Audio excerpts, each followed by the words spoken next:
Unsecured oxygen and acetylene bottles need to be racked or tied off. Nitrogen bottles stored on the stern of the ship are severely corroded and need to be replaced at the earliest possible date. In the secondary warehouse, I found 5 bottles of LP gas, which is a deadly explosive, stored in the same room with the water heaters. In fact, LP gas shouldn't be stored inside anywhere. I found many bottles that weren't marked if they were full or empty. Each bottle should be marked in this manner. What are these engineers talking about? They're talking about safety, or rather lapses in safety. These are from actual reports filed after rig inspection tours. These lapses don't occur very often, but consider the volatile nature of bottled gases. Don't let these lapses happen at all.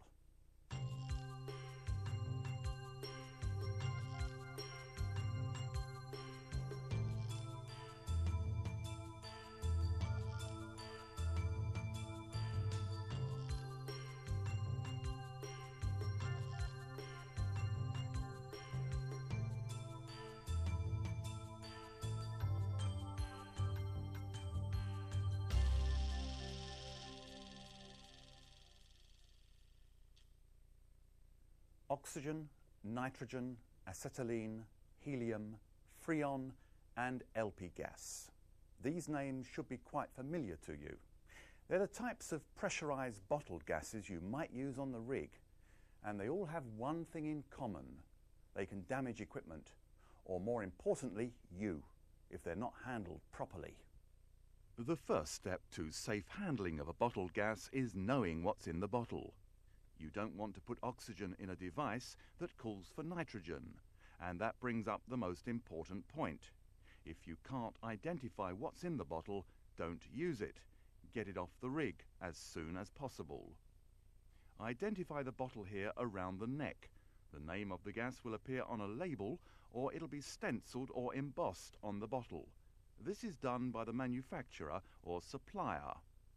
Some suppliers color code their bottles, but the color codes change from supplier to supplier and country to country. Since Sedco Forex uses several of these companies, don't try to identify the bottled gas by the color of the cylinder. Also, a nitrogen bottle doesn't look much different from an oxygen or acetylene bottle, so be sure and check the label. The LP gas and freon bottles look considerably different from the other 4. Check the label to be sure it says LP gas or freon. Freon will have an R rating on it, like R11 or R22. A portable electronic gas detector can be used to analyze the contents of the cylinder. Make sure you understand how the gas detector works. If you have any doubts, check with your supervisor. If a particular cylinder is unlabeled, or if it's labeled and you suspect it's been filled with the wrong gas, don't use it. If you can't test the contents, get it off the rig as soon as possible. One form of identification you should practice is extremely important: tagging empty bottles. When you empty a bottle, put a tag on it that says so. That way, no one will make the mistake of attempting to use it. Serious suckback will occur if an empty bottle is attached to a pressurized system. Before you use any bottle, check it first. Open the bottle for an instant and see if any gas rushes out. If you discover that the bottle is empty, tag it empty. One other test just before you use a bottle: check for leaks. With a closed regulator attached, open the cylinder valve completely. Pour soapy water around the valve and valve handle. If it bubbles, you have a leak. If it's a flammable gas or oxygen, immediately look around and eliminate any sources of spark or flame. The danger of explosion or fire is imminent. Never test for a leak with an open flame. Take the cylinder to a well-ventilated area where the wind will carry the gas away from the rig. Post warnings in the area to prevent anyone from approaching the cylinder with an open flame or other source of ignition. Then open the handle slowly. Discharge the gas into the atmosphere. When the bottle's empty, close the valve again. Tag it empty and faulty. Return the bottle to the supplier as soon as possible. Aside from explosion, there are other dangers from a leaking cylinder. All gases except oxygen and air are hazardous if they displace breathing air.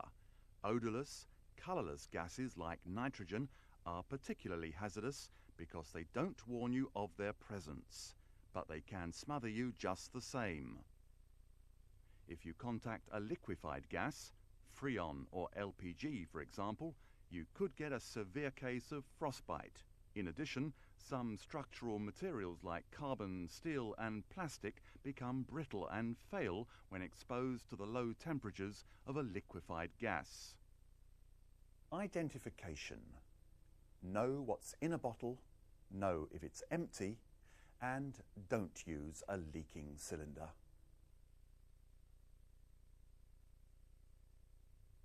A bottled gas in storage is at least as dangerous as a bottled gas in use if it's not stored properly. There are a number of rules to remember when storing bottled gases. If you forget the rules, you could set up a life-threatening situation. First and foremost, cylinders must be stored away from heat or open flames. When a confined gas is heated, its pressure increases. If enough heat is applied, the pressure can build up until the bottle leaks or explodes. To prevent explosions, some cylinders have pressure relief valves and fusible plugs. As the gas expands, it forces the relief valve open, reducing internal pressure. When the pressure is sufficiently reduced, a spring-loaded device closes the valve. A fusible plug is a piece of metal that seals an opening in the cylinder body. Extreme heat, like that of a fire, melts the plug and the gas escapes. In both cases, explosive pressure is relieved, but now you have the dangers of a leaking gas. And what if the pressure relief valve fails? Or what if extreme heat causes the pressure to rise so rapidly that the pressure relief valve can't let the gas out fast enough? The danger of explosion still exists. It's a no-win situation. The bottom line is, don't store any cylinders near heat. That includes the heat of the sun. If they must be stored outside, keep them in their racks or store them in the shade. Always store cylinders upright. If they're not in a rack, chain them to a fixed structure. Never let a bottle stand alone. If it falls, any number of things can happen. First, if someone is standing near it, it could land on a foot or break a leg. Second, the fall could break off the valve, and with nearly 3,000 psi in the cylinder, the valve and cylinder could become a missile. Third, if it's an acetylene bottle, it could cause an explosion. There's an acetone core inside that generates the acetylene gas. If the core breaks loose, it'll cause an instant release and overgenerate the acetylene. The result, one big explosion. Though storing a bottle horizontally doesn't make a gas unstable or unsafe, it presents other problems. For a start, the cylinder could roll away, causing damage to people or property. Secondly, it might encourage someone to use the cylinder as a roller or support, something that should never be done. Thirdly, with acetylene, the horizontal position will increase the likelihood of solvent loss. That will lower flame quality. You don't want an angry welder to come looking for you sometime down the road. And finally, laying bottles down takes up too much floor space, a commodity you don't have a lot of on a drilling rig. An important precaution with oxygen: never store it near combustibles or other bottled gases. Fuel, grease, oil, acetylene, and so on. According to federal regulations, oxygen must be stored at least 20 feet away from combustibles, or it must be separated from them by a non-combustible barrier at least 5 feet high with a fire-resistant rating of at least 1/2 hour. Never store cylinders near electrical equipment.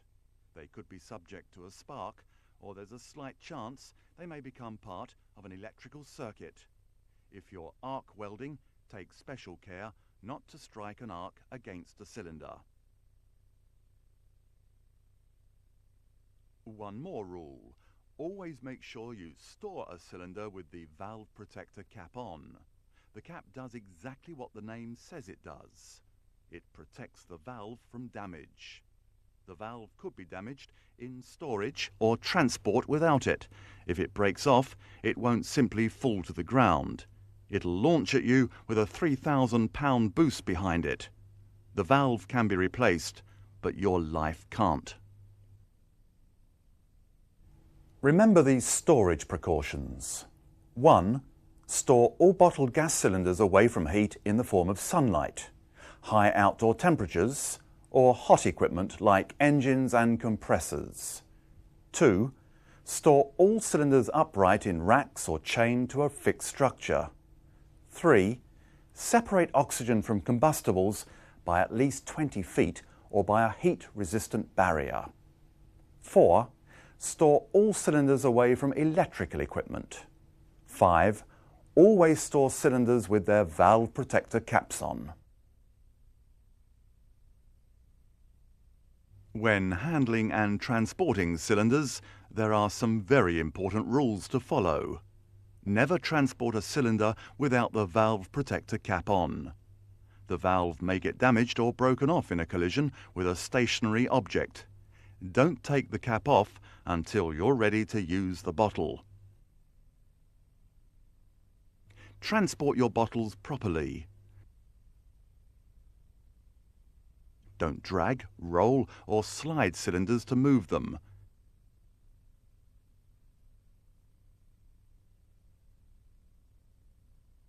Use a hand truck or dolly. Don't try to carry a cylinder.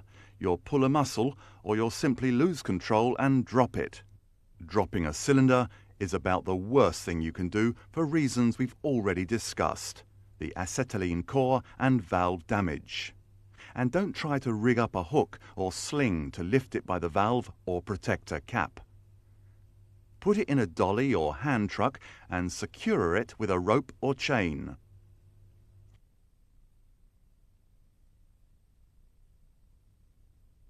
There are several more general precautions. Don't tamper with the cylinder valves. They're put on by the manufacturer. If the valve is leaking, don't try to fix it. Empty the bottle in a safe area and send it back to the supplier. Don't try to charge gas into a bottle it wasn't made for. In fact, don't try to charge any gas from one cylinder to another. And don't mix gases together in one bottle. Don't open the bottle quickly when you're ready to use it. Open it slowly and stand back from the gauge glass when you do so. In using a hose and regulator, make sure all connections are gas tight. If you find a leaky connection, close the cylinder valve first. Let the pressure bleed off completely. Do not tighten a leaky connection while it's under pressure.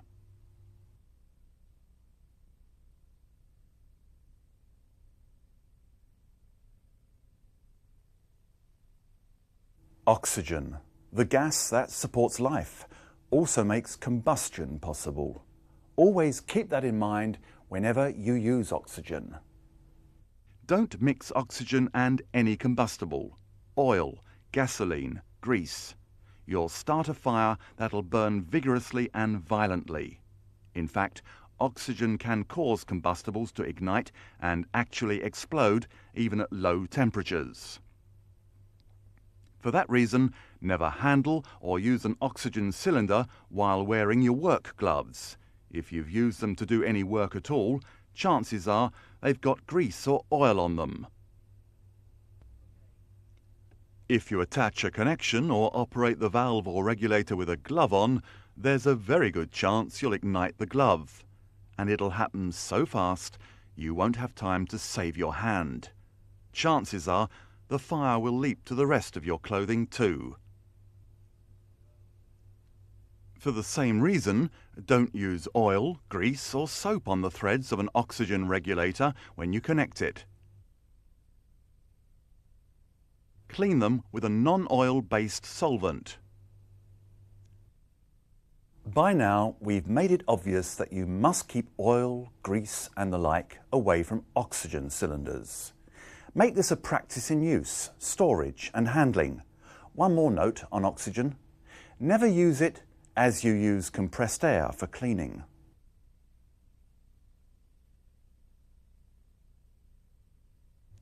Acetylene. Always remember that acetylene, like LPG, is a flammable gas. In high concentrations, as in a high-pressure cylinder, it's an explosive. There are a number of safety precautions which you must follow to prevent an explosion. Before each use, you should crack open the cylinder valve for an instant and blow out any impurities that might be clogging the opening. Stand back when you do so.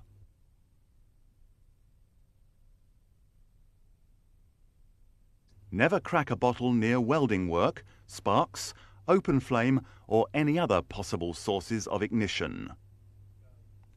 Avoid releasing large amounts of acetylene into confined spaces. Don't open the acetylene cylinder valve more than 1.5 turns, and never let the output pressure of the acetylene regulator exceed 15 psi.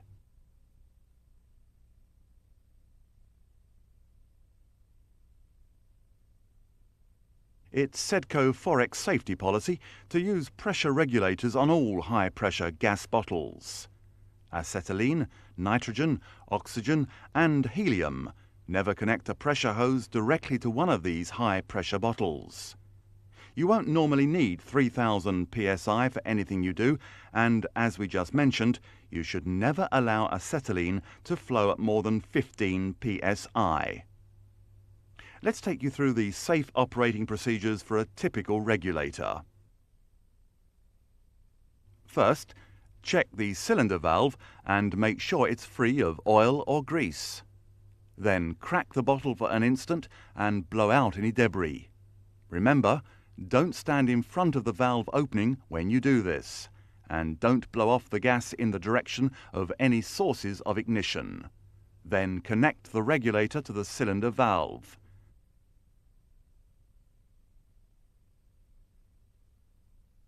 Use a crescent or open-end wrench so you don't damage the connecting screw. Don't use a pipe wrench. Attach the pressure hose to the hose connection.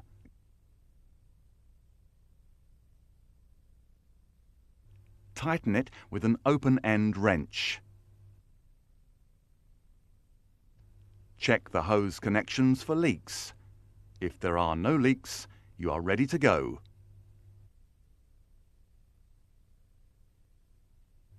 Make sure the regulator is closed. Turn the handle or adjusting screw outward or counterclockwise until the handle starts to turn freely. That may seem strange to you. When the handle is screwed outward, the device is closing. Usually it's the other way round, but not here. By the same token, when you're screwing the handle in, turning it clockwise, you're opening the regulator. When you set the handle somewhere in between fully open and fully closed, you're actually telling the regulator to allow the flow through at a lower pressure than inlet pressure. Next, make sure the outlet or bleed-off valve is closed. Go to the cylinder and open the valve slowly. The inlet gauge will read the cylinder pressure. When you open the valve, stand back from the gauge glass in case it breaks. If you find a regulator with broken glass in the gauge indicators, don't use it. Now open the cylinder valve completely, except for acetylene. Remember, only 1.5 turns. The pressure gauge should read anywhere between 2,000 to 3,000 pounds per square inch. If it's low or doesn't read anything, the cylinder is empty, or nearly so. Close the cylinder valve, take off the regulator, label the bottle empty, and find another bottle. The working pressure gauge should still read 0. If it's reading pressure, you've got a leaky regulator. Unitor regulators have an outlet valve that must be opened completely for the gas to flow. Turn the regulator handle clockwise. Read the working pressure gauge and adjust the handle until the gauge reads your desired pressure. You're ready to go to work. When your job is done, close the cylinder valve first. The gauges will still read the pressure hose. If you're dealing with a low output pressure, like 15 to 50 psi, you can slowly disconnect the pressure hose from the regulator outlet to relieve the pressure. On a high output pressure, like that used with nitrogen, don't do that. The fitting may fly off and strike your hands, face, or something else. Instead, slowly open your inline bleed-off valve to relieve the pressure. Stand clear of the escaping gas. The gauges will drop to 0. Close the regulator again, counterclockwise on the handle until the handle starts to rotate freely. And finally, close the outlet or bleed-off valve. That's the safe recommended procedure for the use of regulators. Most importantly, don't force connections that won't fit. They don't fit for a reason. In order to avoid dangerous mix-ups between regulator types, each type is manufactured with different inlet connections for the various types of gas. LPG and acetylene have left-hand threads, for example.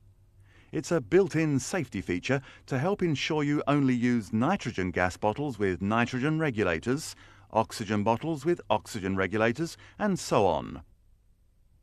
Never try to mix regulators and bottles. Since each gas has different properties, flammability for one, you don't want to make the mistake of using the wrong gas for something.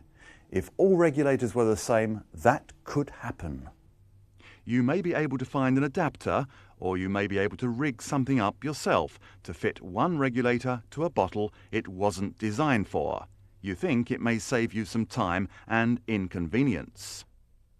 The price you're paying for a little convenience is your own safety, possibly your life. Don't do it. Look at the regulator. It will tell you what gas it's used for. If you find a damaged regulator, don't use it until it's been properly repaired. Each regulator has a maximum pressure rating. Make sure you find the regulator that can handle these high-pressure gas bottles. Unsecured oxygen and acetylene bottles need to be racked or tied off. Nitrogen bottles stored on the stern of the ship are severely corroded and need to be replaced at the earliest possible date. In the secondary warehouse, I found 5 bottles of LP gas, which is a deadly explosive, stored in the same room with the water heaters. In fact, LP gas shouldn't be stored inside anywhere. I found many bottles that weren't marked if they were full or empty. Each bottle should be marked in this manner. Bottled gas safety. It's one of the critical safety concerns at the worksite. Gases like acetylene and oxygen are in constant use day after day on a rig. Know how to handle them. Give safety a chance.